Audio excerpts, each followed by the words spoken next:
Hello students, जो आज की ये वीडियो है इसमें हम हिस्ट्री के 8 मार्क्स के जितने भी इंपॉर्टेंट क्वेश्चंस हैं उनके ऊपर डिस्कशन करेंगे। अभी तक जैसे बाकी वीडियो में प्यार बनाया गया है इस पर बनाए रखिएगा। आइए शुरू करते हैं। इसमें सबसे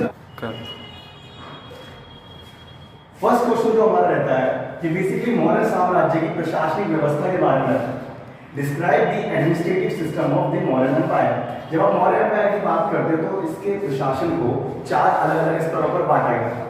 4 स्तर कौन से? पहला था हमारा केंद्रीय सेंट्रल एडमिनिस्ट्रेशन, दूसरा प्रांतीय जहां पर प्रोविंशियल एडमिनिस्ट्रेशन आता है, तीसरा स्थानीय जो लोकल एडमिनिस्ट्रेशन, और चौथा ग्रामीण जो रूरल एडमिनिस्ट्रेशन के नाम से जाना जाता है। सबसे पहला जो है हमारा केंद्रीय, यहाँ पर आपके लिए सबसे ज्यादा इंपॉर्टेंट है तो वो है शासक, जो भी आपका रूलर है, क्योंकि सारी शक्तियों का एकमात्र स्रोत शासक माना जाता था और शासक की जो शक्तियां होती थी और जो निर्णय होता था वो अंतिम और सर्वमान्य माना जाता था। प्रांतीय स्तर की अगर आप बात करते तो मौर्य साम्राज्य को 5 प्रांतों में बांटा गया। केंद्रीय, पूर्वी, पश्चिमी, कलिंग और उत्तरी। मौर्य साम्राज्य जो था बेसिकली ये 5 प्रांतों में डिवाइडेड था और इन सब में सबसे शक्तिशाली आपका केंद्रीय प्रशासन माना जाता है। उसके अलावा स्थानीय प्रशासन की आप बात करते तो स्थानीय प्रशासन 3 अधिकारियों को सौंपा गया था। प्रादेशिक,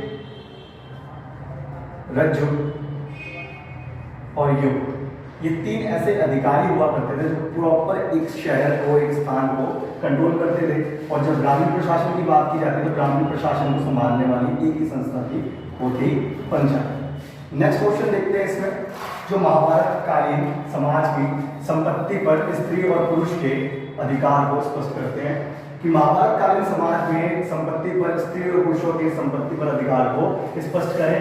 explain the rights of man and women on property in the society of Mahabharata. अगर आप देखते हो तो जो ये संपत्ति पर अधिकार की जानकारी है ये आपको मनुस्मृति में मिलती है, और जो मनुस्मृति बेसिकली एक बुक है जिसका कंपाइलेशन है, जिसका संकलन 200 ईसा पूर्व से 200 ईस्वी के बीच में हुआ। और जो मनुस्मृति थी ये अपने काल की सामाजिक जानकारियों का संग्रह थी। इसके अलावा अगर आप महाभारत काल में संपत्ति पर अधिकार देखते हैं तो पुरुषों के पास क्या है, अधिक ऑप्शंस थे। कैसे कि विजित, पैतृक, निवेश, व्यापार, श्रम, ये सारे इनके ऑप्शन थे। जैसे ही अपनी संपत्ति को अर्न कर सकते थे, अर्जित कर सकते थे। इसके अलावा स्त्रियों की संपत्ति जो होती थी उसे स्त्री धन कहते थे। और इसमें खास बात ये थी कि स्त्री अपनी इच्छा के आधार पर जिस मर्जी को हस्तांतरित कर सकती थी, और बिना स्त्री की इच्छा के कोई भी व्यक्ति उस स्त्री धन को यूज नहीं कर सकता। लेकिन स्त्रियों के ऊपर कुछ सीमाएं भी थी। जैसे पहले की इनको पैतृक संपत्ति में हिस्सा नहीं मिलता था। उसके अलावा संपत्ति का गुप्त संचय नहीं कर सकती थी। अगर लड़की मैरिड है तो उसे अपने पति से परमिशन लेनी पड़ती थी, और अगर लड़की मैरिड नहीं है तो उसे अपने पिता से परमिशन लेनी पड़ती थी, लेकिन वो गुप्त रूप से संचय नहीं कर सकती थी। नेक्स्ट क्वेश्चन देखते हैं।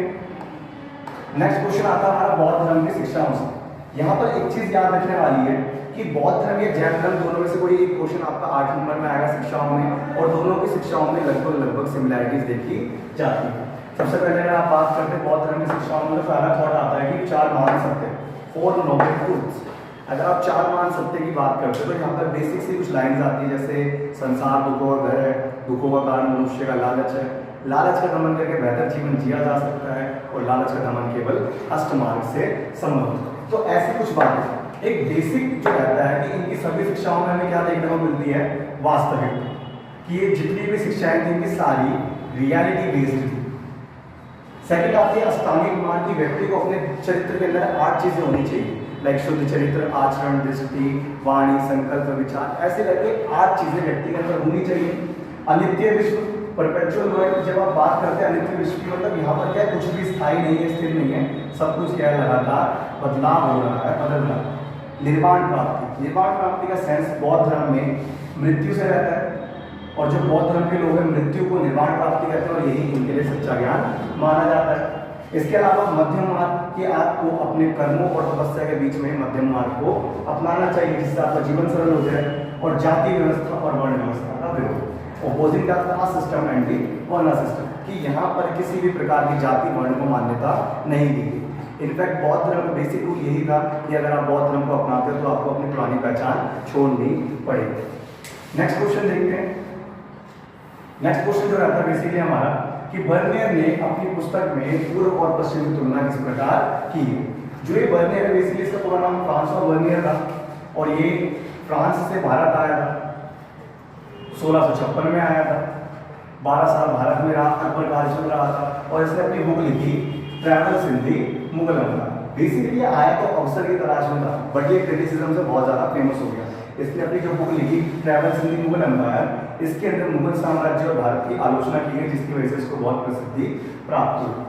सबसे पहले इसकी जो बुक थी तुलनात्मक शैली पे आधारित थी, कंपैरेटिव स्टाइल पे थी, कि इसमें था क्या कि हर बात को लेकर, हर टॉपिक को लेकर भारत की और पश्चिम की तुलना करता था।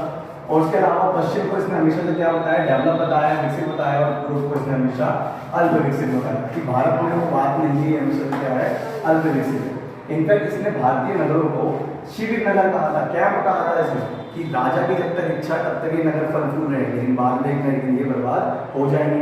इसके अकॉर्डिंग भारत में मध्यम वर्ग नहीं था, या तो पूरे ही अमीर लोग थे या तो पूरे ही गरीब लोग थे। और इनफैक्ट मुगल को तो इन्होंने भिखारियों पर राजा तक कहा था। तो इनका मानना कहता है कि भारत में कुछ भी नहीं है, जो हमारा पश्चिम है वो बहुत ज़्यादा विकसित हो चुका है।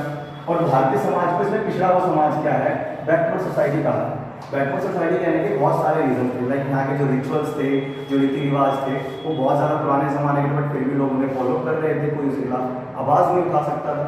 अभिव्यक्ति की स्वतंत्रता लोगों के पास थी नहीं। तो इस प्रकार की चीज़ों के आधार पर इसका मानना गया था कि भारत या जो भी पूर्वी देश है सारे क्या है, अल्प विकसित, और पश्चिम क्या है, विकसित। इसकी ये किताब बहुत ज़्यादा फेमस हुई और इसने अपनी बुक जो थी फ्रांस के शासक लुई 16 को समर्पित की। नेक्स्ट क्वेश्चन देखते हैं। नेक्स्ट आपका ये वैल्यू बेस्ड क्वेश्चन रहता है, जो कि 100% आपका आएगा ही आएगा। नेक्स्ट है कि कबीर किस प्रकार ज्ञान का स्रोत है उन लोगों के लिए जो लोग ज्ञान की तलाश में हैं। और इसी का दूसरा नाम रहता है कि कबीर की प्रासंगिकता स्पष्ट करो। How Kabir is the source of knowledge for those who are in search of knowledge. Explain the relevance of Kabir. ये देखिए कबीरदास से संबंधित क्वेश्चन आपका रहता ही रहता है। कबीरदास क्या है, सबसे यूनिक पर्सनैलिटी मान के आपको इसका आंसर लिखना है कि यूनिक पर्सनैलिटी कैसे थे। तो ये भी भारतीय समाज का हिस्सा, लेकिन जो इनकी सोच थी वो बिल्कुल अलग थी। और इनकी सोच अलग करने वाला व्यक्ति कौन, इनके गुरु कौन थे, रामानंद। जो रामानंद है बेसिकली इनके धार्मिक गुरु माने जाते हैं, जिन्होंने इनको भक्ति का मार्ग दिखाया और उन्होंने कुछ भक्ति में बेसिक चीजें फॉलो करी, लाइक निर्गुण भक्ति। जो निर्गुण भक्ति रहती है इसके अंदर मूर्ति पूजा नहीं की जाती, कबीरदास मूर्ति पूजा नहीं करते थे। उलट वास्तव का प्रयोग, यूज ऑफ रिवर्सल, जब आप रिवर्सल की बात करते हैं तो ये सभी को एक दूसरे की सिर्फ बुराइयां बताते हैं, अच्छाइयां नहीं बताते। फॉर एग्जाम्पल अगर सामने कबीर उपदेश दे रहे हैं और उनके सामने अगर हिंदू लोग बैठे हैं तो वो इस्लाम की बुराइयां रखेंगे आगे, अगर आगे इस्लाम के लोग बैठे तो वो हिंदू की बुराइयां रखेंगे, लेकिन अच्छाइयां कभी भी नहीं रखेंगे। उसके अलावा आध्यात्मिक संबंधों पर, जब आध्यात्मिक संबंधों की आप बात करते हो तो यहाँ पर आत्मा और परमात्मा इन दोनों के विलय की बात की जाती है कि लाइक आप जब धार्मिक क्रियाकलाप कर रहे हो तो आपको मन से भक्ति आनी चाहिए, आपको किसी धर्मगुरु की आवश्यकता नहीं है। एक ईश्वरवादी मोनोथेइस्टिक की जब आप बात करते हो तो कबीर के अनुसार क्या आता है कि आप जिस भी देवी देवता को मानो सिर्फ एक ही देवी देवता को मानो, उसके अलावा और कुछ नहीं। लास्ट में आता है कि उन्होंने जितने भी अपने उपदेश दिए वो दोहों के रूप में दिए। जैसे फॉर एग्जाम्पल इनका एक दोहा रहता है, गेहूं घर कबीर का,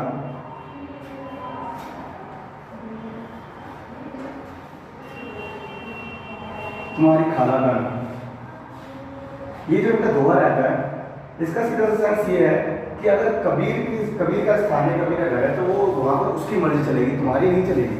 तो यहाँ पर क्या है कि बताया जाता है उपदेशों में कि आपको अपने ऊपर अपनी मनमानी करनी चाहिए, ना कि कोई ये उल्टे सीधे धर्म गुरु हो। नेक्स्ट क्वेश्चन रहता है आपका,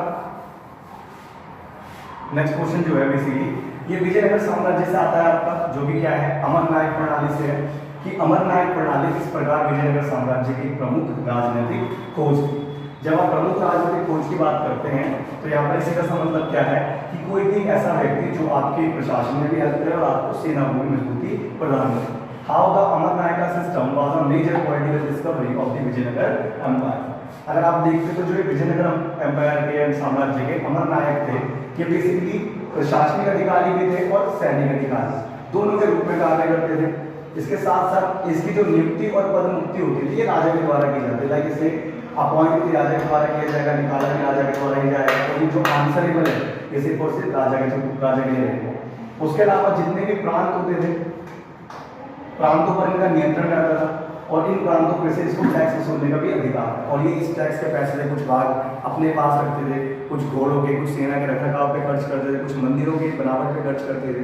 तो लाइक ये वेलफेयर करते रहते थे और इस एक से प्रति उत्तरदायी थे राजा के। अब कई बार क्या होता था, अमर नायकों को एक जगह से दूसरी जगह पर स्थानांतरित किया जाता था ताकि ये एक जगह पर अपनी खुद की सेना खड़ी ना कर दे, साम्राज्य को कमजोर ना कर दे। और ये जो होते थे अमर नायक, ये महानवमी के त्यौहार के अंतिम दिन पर अपनी स्वामी भक्ति प्रकट करते थे राजा के। नेक्स्ट क्वेश्चन इस पर रहता है, ग्रामीण मुगल समाज में पंचायत की भूमिका का वर्णन करें। Describe the role of panchayat in a rural Mughal society. जब उसके आंसर की बात करते हैं तो यहाँ सबसे पहले रहता है कि जो पंचायत थी, पंचायत एक्चुअल में अगर आप देखोगे, जैसा आपको पता ही होगा कि ये क्या होता है, 5 लोगों का एक समूह होता है और इसका एक हेड होता है, सरपंच, मुकद्दम या मंडल कहा जाता है।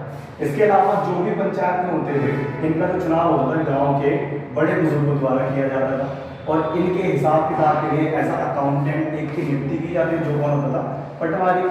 और पंचायत का जितना भी खर्चा चलता था वो सारा का सारा आम खजाने से चलाया जाता था। और ये आम खजाना जो था, ये कोई पंचायत के जो मेंबर्स होते थे इनको डोनेशन देना होता था, गांव के बाकी सदस्य अपनी इच्छा के अनुसार, अपनी हैसियत के अनुसार इसको डोनेशन देते थे। इनके अलावा इनके पास कुछ न्यायिक शक्तियाँ भी थी, लाइक गाँव में कोई डिस्प्यूट हो जाए, विवाद हो जाए तो उसका निपटारा करने का भी अधिकार था। सबसे खतरनाक जो भी सजा रहती थी वो रहती थी सामाजिक बहिष्कार, कि सामाजिक बहिष्कार करके गाँव से निकाल के बात। उसके अलावा कोई उनके खिलाफ नहीं जा सकता था। लोक कल्याण की शक्ति थी कि गाँव में जितने भी कुएं, नदियाँ, नहरें बनवाई जाएंगी सब इन्हीं के थ्रू बनवाई जाएंगी। इसके साथ साथ मुगल काल में जातीय पंचायत भी देखी जाती है, लाइक जो अपर कास्ट के लोग हैं उनकी पंचायत अलग है, जो लोअर कास्ट के लोग हैं उनकी पंचायत अलग देखी जाती है। नेक्स्ट क्वेश्चन रहता है इसमें हमारा,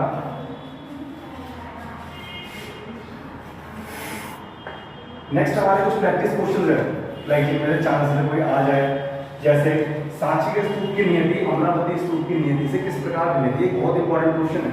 लाइक अगर आप सांची स्तूप की बात करते हैं तो आज के टाइम में क्या है, ये संरक्षित, सिक्योर है, लेकिन जो अमरावती का स्तूप है ये नष्ट हो गया।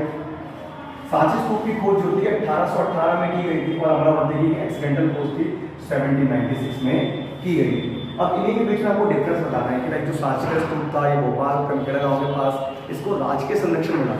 जो बेगम थी भोपाल की, शाहजहां, सुल्तान जहां बेगम, उन्होंने इसको सेव करा। लेकिन अमरावती का स्तूप जो आंध्र प्रदेश में स्थित है, इसको किसी भी प्रकार का संरक्षण नहीं मिला। इनफैक्ट इसको स्थानीय लोगों ने ही लूटकर बर्बाद कर दिया। संथाल समुदाय और पहाड़िया समुदाय की आजीविका किस प्रकार भिन्न थी। ये अगर आप बात करते हो ब्रिटिश काल में, ये 2 समुदाय ऐसे थे जिससे अंग्रेज भी परेशान थे। संथाल समुदाय कैसा था, बिल्कुल शांति प्रिय समुदाय, फिक्स आजीविका होती थी, जंगल से कंदमूल इकट्ठा करके अपना काम चलाते, खेती भी करते थे और जरूरत पड़ने पर अंग्रेजों के लिए सैनिक के रूप में भी कार्य करते थे। और सबसे बड़ी चीज़ है, लोग टाइम पे टैक्स पे करते थे। लेकिन पहाड़िया समुदाय ऐसा था, ये थोड़ा सा अहिंसक था। ये मान के चलिए ऐसा समुदाय है जिससे अंग्रेज भी डरते थे। इनफैक्ट ये जो ईस्ट इंडिया कंपनी पूरे भारत से टैक्स लेती थी वो इनको मासिक भत्ता प्रोवाइड करती थी, मंथली वेजेस देती थी। मासिक भत्ते का सीधा सा मतलब क्या है कि मंथ के एंड में इनको कुछ अमाउंट मिलता था जो अंग्रेजों के थ्रू दिया जाता है। ये ऐसे लोग। इसके अलावा लास्ट क्वेश्चन जो हमारे प्रैक्टिस का रहता है वो रहता है ग्रामीण मुगल समाज में महिलाओं की भूमिका का वर्णन करें। जब ग्रामीण मुगल समाज की बात करते हैं तो यहाँ पर एक चीज़ क्लियर है कि पहली चीज़ महिला की भूमिका क्या है, पुरुषों के समान थी। बुक में एक लाइन भी यूज की गई है कि कंधे से कंधा मिलाकर कार्य करती है। लेकिन यहाँ पर एक चीज़ क्या है, महिलाओं के पास थोड़ा सा एक्स्ट्रा काम भी हुआ करते थे घर के, ठीक है। इसके साथ साथ कभी कभी इन्हें व्यापार के लिए भी जाना पड़ता था, फसलों को बेचने भी जाना पड़ता था और इनके ऊपर कई सारे दायित्व सौंपे जाते हैं, कढ़ाई बुनाई ये सब काम करके फिक्स तरीके करेंगे। लेकिन इसके साथ साथ इनको समाज में एक लिंग असमानता का भी सामना करना पड़ता है और इनको कई बार इनके ऊपर प्रतिबंध भी लगाया जाता है कि मासिक धर्म के दौरान ये बागानों में एंट्री नहीं कर सकती। तो उम्मीद करते हैं आपको समझ आया होगा। एक तो लाइक और शेयर ठोक दीजिए, महाकाल का लाइक और शेयर ठोक लीजिए। पूरा साल मेहनत करता हूँ आपके लिए बेटा, ऐसा नहीं चलेगा, ऐसा नहीं चलेगा।